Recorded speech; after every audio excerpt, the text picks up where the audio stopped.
Praise the lord, hallelujah. क्रिस्त में मेरे प्यारे भाई और बहनों, शांति भवन रिट्रीट सेंटर बटाला पंजाब से प्रभु की चित्र छाया में आप सबका स्वागत है। सबको जय यीशु की, हालेलुया। प्यारे यीशु नासरी, जितने भी भाई बहन इस वक्त इस प्रार्थना में जुड़ रहे हैं, आपकी चित्र छाया में इन सबको सुरक्षित रखिए। आप महान ईश्वर है, राजाओं का राजा है, प्रभुओं का प्रभु है, हम सब का पिता है। प्रभु जी, हम आपके पास आए हैं। हमारे अंदर कमियां हैं, कमजोरियां हैं, कई प्रकार के संकट परेशानी है, आप सब जानते हैं। प्रभु आंसुओं को पोंछ डाले अब्बा, उन सबको जो हॉस्पिटल में है, अलग अलग सिचुएशन से गुजर रहा है, उन पर दया कीजिए। किसी का घर का निर्माण अधूरा पड़ा है, किसी का कोर्ट कचहरी का केस चल रहा है, किसी के बच्चे का वरदान नहीं है, किसी के डिलीवरी में और प्रेगनेंसी में कॉम्प्लिकेशंस हैं, किसी का शादी नहीं हो पा रहा है, किसी का बाहर जाने की रुकावट है, किसी का किडनी का प्रॉब्लम है, किसी का डायलिसिस का परेशानी है, किसी का कैंसर का प्रॉब्लम है, कोई दिल के मरीज है, किसी का लकवा हो रखा है, किसी का कुछ बीमारी का असली कारण पता नहीं है। कई प्रकार के समस्याओं से, संकट से, क्लेश से गुजर रहा है। इन सब भाई बहनों के जीवन में आज हस्तक्षेप कर, आपके वचन के द्वारा प्रत्येकों को आज स्वास्थ्य लाभ प्रदान कर, चंगा कर, सांत्वना प्रदान कर। दुआ मांगते यीशु तेरे अति पवित्र नाम के द्वारा, आमीन, आमीन। Praise the lord, hallelujah. प्रिय भाई और बहनों, कितनी बड़ी खुशी की बात है, एक और इतवार प्रभु ने हमें अपने पवित्र उपस्थिति में हमें बुला लिया है। आज प्रभु हमें वचन दे रहा है। सूक्ति ग्रंथ अध्याय 13 पद संख्या 18, book of Proverbs chapter 13 verse 18। जो अनुशासन की अपेक्षा करता उसे दरिद्रता और अपमान सहना पड़ेगा, किंतु जो डांट का ध्यान रखता वह सम्मानित होगा। सब बोले आमीन। एक बार फिर मैं पढ़ता हूं।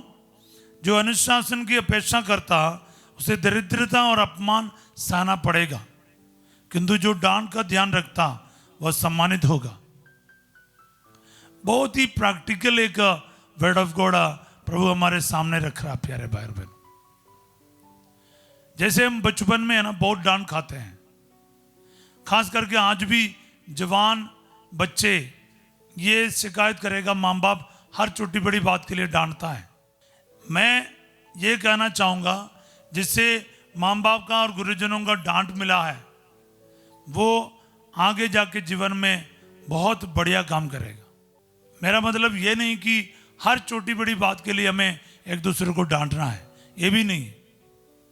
जो वैल्यूज है, जो सही बात है, जो सुसमाचार का कार्य है, पवित्र मिश्र बलिदान का कार्य है, उसके लिए डांटना चाहिए।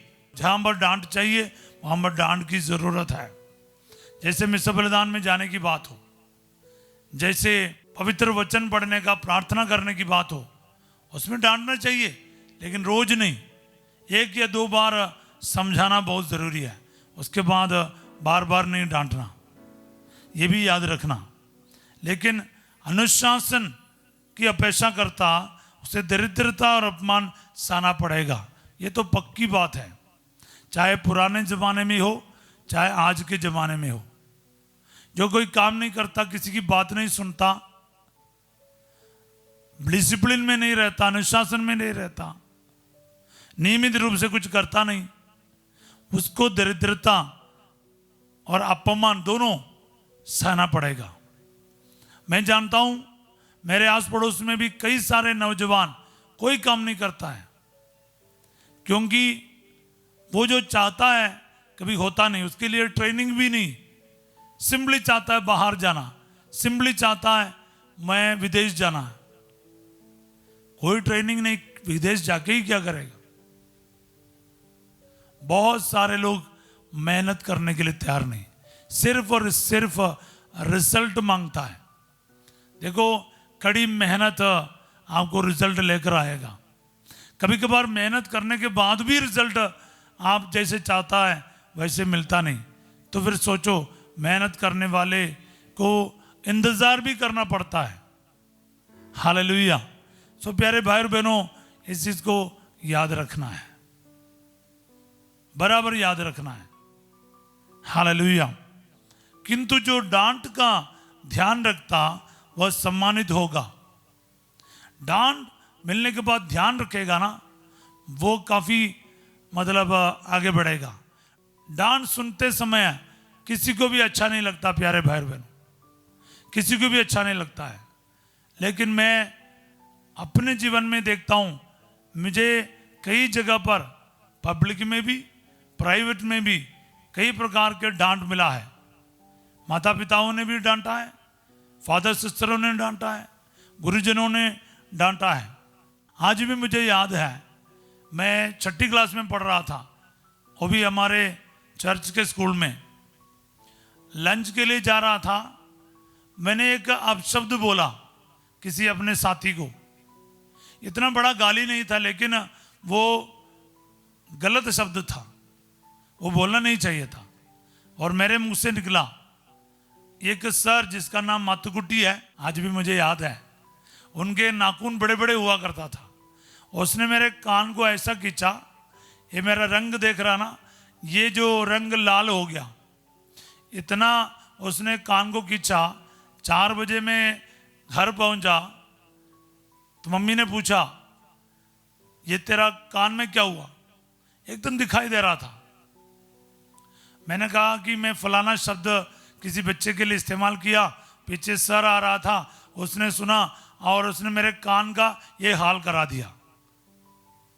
पता क्या हुआ? मम्मी एक डंडा लिया, इतना मेरे को पीटा, इतना मेरे को पीटा, मेरे पैरों से खून निकला। बाप रे। तो वो आप सोचेगा, और मैंने भी शायद सोचा होगा उस टाइम, पर कभी झूठ बोलने के नहीं सोचा। मम्मी के पिटाई आज मेरे जीवन में काम कर रहा है। वो सर ने जो कान खींचा वो भी काम कर रहा है। क्यों? हम लोग अब शब्द बोलना ही छोड़ दिया। कुछ समय बोलता था, लेकिन गाली निकालना, गलत भाषाएं सीखना, गलत, जैसे कई लोग ना भाषा सीखते हैं उस लैंग्वेज के गंदे गंदे शब्दों को सीखते हुए। मैं हिंदी एरिया में आया, कोई हिंदी लड़का हमें गाली दे रहा था। हम लोग तो सेमिनारी में ऐसे ही खड़े होकर सुन रहा था, लेकिन हमें कुछ समझ नहीं आया। जो हमारे नॉर्थ इंडिया के एक भाई था, वो उसने हमें बोला आप लोग अंदर जाओ, फिर इनको वापस कुछ बोल के भेज दिया। लेकिन बाद में उसने बोला वे लोग तुम्हें गाली दे रहा था। तो ईश्वर की कितनी दया है, हमें समझ ही नहीं आया कि ये गाली दे रहा है, ये अच्छा ही बोल रहा है। इससे फायदा हुआ है। अभी भी मुझे पंजाबी में हो, हिंदी में हो, बहुत कम बुरा शब्द मालूम है।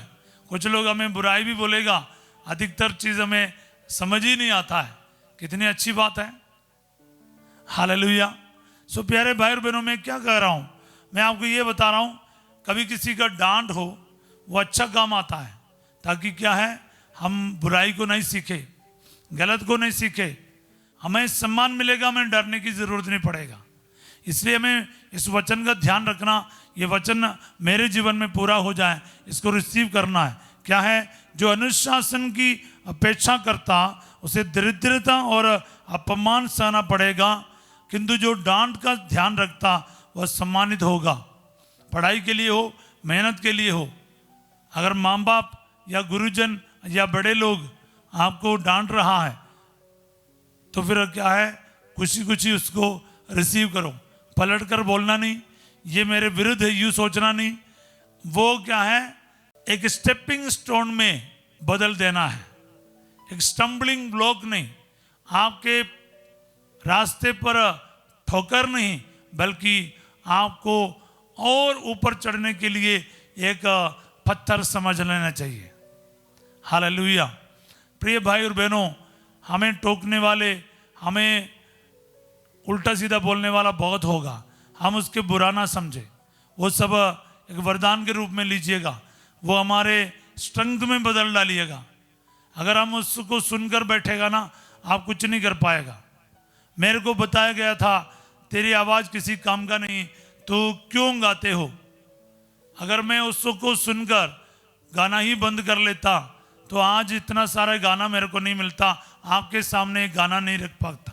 इतने सारे गीत आप लोग गाते हैं जो प्रभु ने हमें दिया है, अलग अलग भाषा में दिया है, पंजाबी में, हिंदी में, मलयालम में प्रभु ने हमें गीत दिया है। मैं बड़ा कलाकार हूँ ये नहीं कभी नहीं मानता हूँ, लेकिन मैं ये नहीं मानता हूँ मैं कुछ कर नहीं सकता। प्रभु के लिए गाऊंगा, प्रभु के लिए मतलब गाता ही रहूंगा, वचन भी गाऊंगा। वचन को गाकर सिखाने के लिए प्रभु ने हमें कृपा दिया है। कितनी बड़ी बड़ी कृपाएं दी है। अगर हम किसी की बात सुनकर ना उसको गलत समझ लेते, हम लोग उसमें बैठे रहते, लेकिन वो जो डांट मिला उसमें भी कुछ काम था, जरूर हमें इम्प्रूव करना था, मेहनत करना था, हम उसके ध्यान रखा, प्रभु ने हमें आगे बढ़ाया। तो प्यारे भाई और बहनों, आज ये वचन आपके जीवन में भी काम करे। अगर किसी की बात सुनकर आप दुखी होकर बैठे हो, आज ये वचन उस हालात से आपको बचाए, आपके ज़िंदगी में नई आशाओं से भर दे और वापस पूरे डिसिप्लिन के साथ, अनुशासन के साथ, मेहनत के साथ उन्नति की ओर बढ़ते रहें। दुआएं मैं मांगता हूँ प्रभु यीशु मसीह के द्वारा, आमीन, हालेलुया। प्रभु आप लोगों के साथ हो। सर्वशक्तिमान ईश्वर पिता, पुत्र और पवित्र आत्मा आप सबको अपना आशीर्वाद प्रदान करे, आमीन। प्यारे भाई और बहनों, इस वचन को है ना मनन करते जाना। मैंने थोड़ा सा एक स्पार्क आपको दिया है, अब आप ना अपने जीवन में मनन करके देखना है इस वचन कहाँ कहाँ अप्लाई कर सकता है। चाहे आपके बचपन से किसी की बातों से आप दुखी होकर बैठा होगा, उनको माफ करो ना, और उन्होंने किस बात के लिए बोला है ध्यान रखो।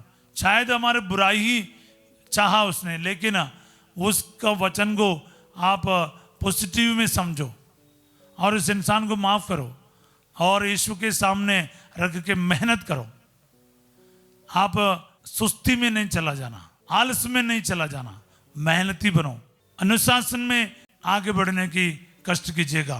ये बातों को याद रखिए, इस वचन को दिल में रखकर इसके अनुसार आज जरूर प्रार्थना कीजिए। आज रात 8 बजे संध्या का आशीर्वाद प्रार्थना में फासिजो आपके साथ होंगे और कल सवेरे 5:30 बजे प्रभु की छत्र छाया प्रार्थना में हम फिर मिलेंगे। इस वचन को याद करना, इसको दूसरों तक शेयर करना, सब्सक्राइब करना और लाइक करना ना भूलिएगा। हमारे साथ दीजिएगा। आप सबों को मैं एक अच्छा दिन का कामना करता हूँ। Have a wonderful day. God bless you all.